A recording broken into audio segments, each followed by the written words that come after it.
कथेचे पुढचे वैशिष्ट्य आहे की श्रवणीयतेमुळे कथेचे सादरीकरण करता येते. कथेचे सादरीकरण करता येणे म्हणजेच समोर उपस्थित असलेल्या श्रोत्यांसमोर कथा ही कथन करता येणे म्हणजेच काय, समोर उपस्थित असलेल्या श्रोत्यांना कथा सांगता येणे. नाटक, कादंबऱ्या, निबंध यांचे कथन फारसे होत नाही, पण कथा ही श्रवणीय असल्यामुळे आणि तिचा आवाका छोटा असल्यामुळे ती कथन करता येते. कथा ही श्रवणीय का होते, तर ती उत्कंठावर्धक असते. श्रवणीय म्हणजे काय, तर ऐकताना उच्च कोटीचा आनंद मिळवून देणारे. तर ही कथा वाचकाच्या मनाला गुंतून ठेवते. तसेच कमी पात्रे, कमी प्रसंग, कमी संघर्ष, कथेत असलेलं मर्यादित जीवन यामुळे कथा ही एककेंद्री होते. त्यामुळे साहजिकच ऐकता ऐकता सहजच आपल्याला ती समजून घेणं शक्य होतं. कधीकधी कथेतील विनोदामुळे कथेतील आकर्षकता वाढते आणि हे सगळे घटक श्रवणीयता वाढवायला मदत करतात. त्यामुळेच घरोघरी, शाळांमध्ये, साहित्यविषयक कार्यक्रमांमध्ये, कथामालेत, बालक मेळाव्यामध्ये कथेचे सादरीकरण केले जाते आणि अगदी आबालवृद्ध कथेचं श्रवण करून आनंद मिळवतात. उदाहरणार्थ पहा की भूताचा जन्म ही जर आपण म्हणजे ही कथा मी तुम्हाला ऐकवली आहे, तर त्यातील विनोदांमुळे ऐकताना अगदी हास्याचे फवारे आपल्याला उडताना दिसतात. तर थोडक्यात श्रवणीयता म्हणजेच काय, तर ऐकताना उच्च आनंद मिळवून देणारं असं हे कथेचं वैशिष्ट्य एक आपल्याला पाहायला मिळतं. कथेची वैशिष्ट्ये आपण आता पाहिलेली आहेत. आता कथेचे सादरीकरण म्हणजे काय हे आपण पाहूया. कथेचे सादरीकरण. अलीकडच्या काळामध्ये कथाकथन क्षेत्रामध्ये अनेक व्यावसायिक संधी उपलब्ध होत आहेत.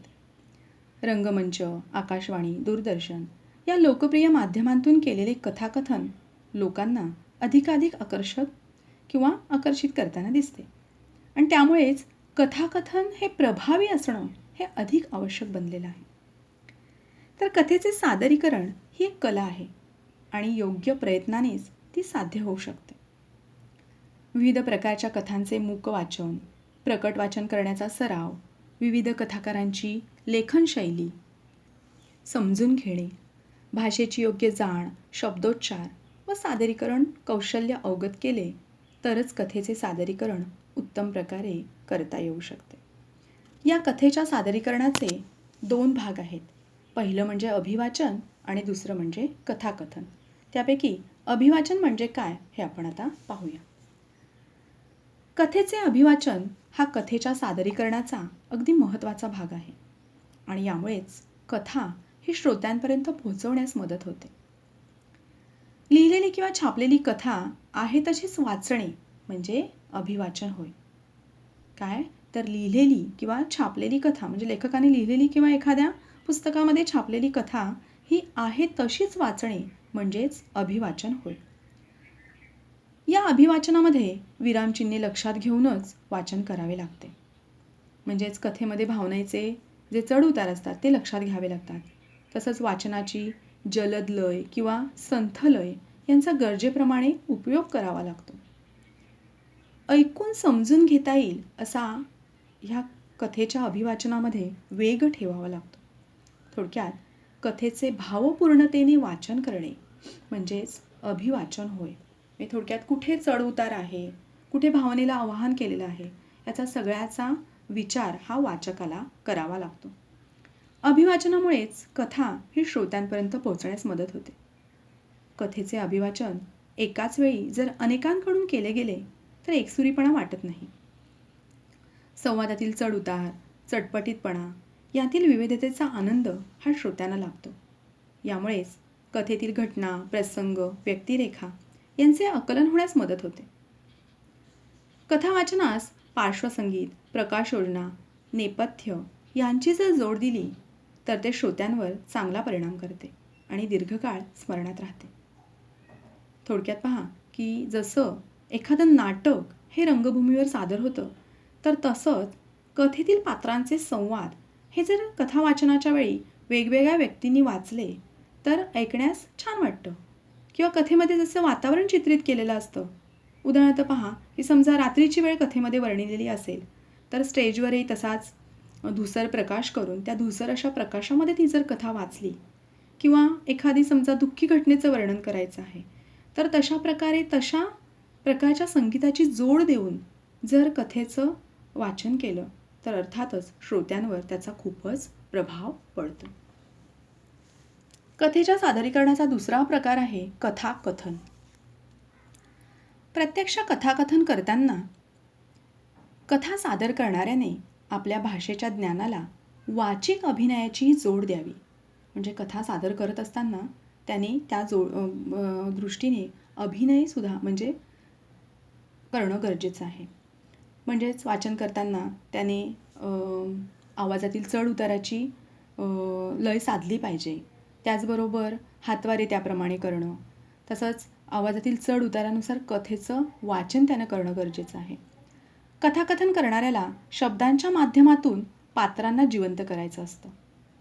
कथाकथन करणाऱ्या व्यक्तीला कथा ही सादर करायची असल्याने कोणताही लिखित मजकूर त्याच्या हातामध्ये नसतो.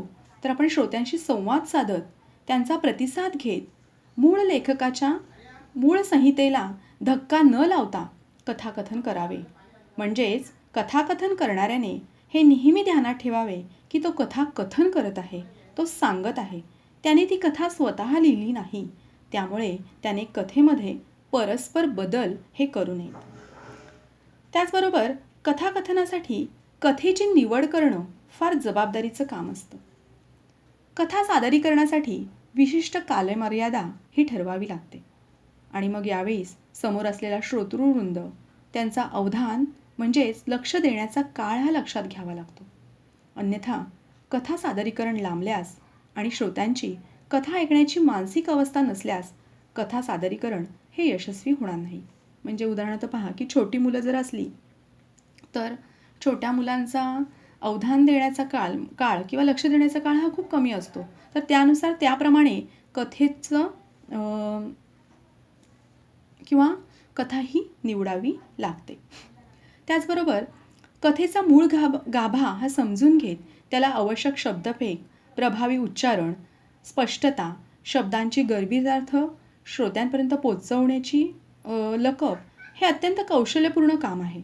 आणि कथाकथन करताना प्रेक्षकांबरोबरचा संवाद खुलवणं सुद्धा आवश्यक असतं. त्यामुळे त्याला तशीच अनुरूप कथा ही निवडणं खूप महत्त्वाचं ठरतं. तसेच कथा ऐकण्यासाठी बसणारा प्रेक्षक वर्ग हा कोणत्या वयोगटातील आहे, त्यांचाही अवधान काळ म्हणजे लक्ष देण्याचा काळ किती आहे हे जाणून घेऊन त्यांच्या भावविश्वाला साजेशी त्यांना आवडेल अशीच कथा ही कथाकथनकाराला निवडावी लागते. एकूणच श्रोतृवर्गाची नस ओळखून त्याला अनुरूप अशी कथा ही कथाकाराला निवडावी लागते.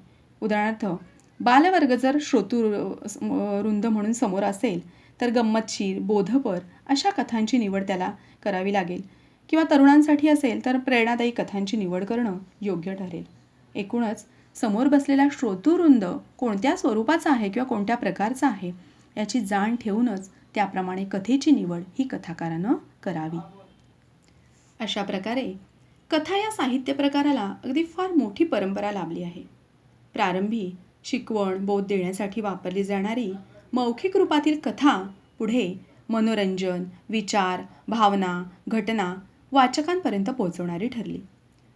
कथेच्या रूपामध्ये काळाच्या प्रत्येक टप्प्यावर बदल होत गेले. अशा अभिव्यक्तीमध्ये बदल होऊन कथा सामर्थ्यवान जीवनाचे विविधांगी दर्शन घडवणारी बनली. तिचा झरा मात्र आज तागायत अगदी अखंड खळखळ वाहत असल्याचे आपल्या लक्षात येते. आजही मनोरंजन व नवीन अनुभव देण्याची कथेची क्षमता ही टिकून आहे. कथा समाज व संस्कृती यांच्याशी बांधील राहिल्याने ती आजही लोकप्रिय आहे. मौखिक परंपरेतून पुढे आलेली कथा आज वाचकांना साप्ताहिके, मासिके, दिवाळी अंक, संपर्क माध्यमे, कथामाला, बालक मेळावे इत्यादी रूपामध्ये प्राप्त होते. यावरून कथेचे रूप बदलत गेले पण तिची लोकप्रियता कमी झाली नाही. ती त्या त्या काळाशी, बदलत्या संस्कृतीशी नेहमीच समरस झाली. उदाहरणार्थ पहा की प्राचीन काळामध्ये देवदिकांभोवती, पापपुण्यांच्या कल्पनांभोवती फिरणारी कथा स्वातंत्र्य प्राप्तीनंतर मात्र समाजभान आणणारी वास्तववादी बनली. स्त्रीला शिक्षणाने आत्मभान आल्याने स्त्रियांचे दुःख व्यक्त करणाऱ्या कथाही निर्माण झाल्या. आज आधुनिकतेचा स्पर्श असलेल्या शहरी तसेच औद्योगिकीकरणाच्या कथा तरुणाईला फारच आवडतात. कथांचे विषय बदलत गेले, पण कथा मात्र प्रवाहाबाहेर पडली नाही. आजही दूरदर्शन, रेडिओ, इंटरनेट इत्यादी माध्यमातूनही कथा अगदी नव्या रूपामध्ये आपल्याला अवतरताना दिसते आणि हेच या साहित्य प्रकाराचं यशच म्हणावं लागेल. एकूणच या प्रकरणामध्ये आपण कथा म्हणजे काय, कथेचे घटक, त्याचबरोबर कथेची वैशिष्ट्ये आपण अभ्यासलेली आहेत. ह्या प्रकरणाखालील स्वाध्याय तुम्ही तुमच्या वहीमध्ये सोडवायचा आहे.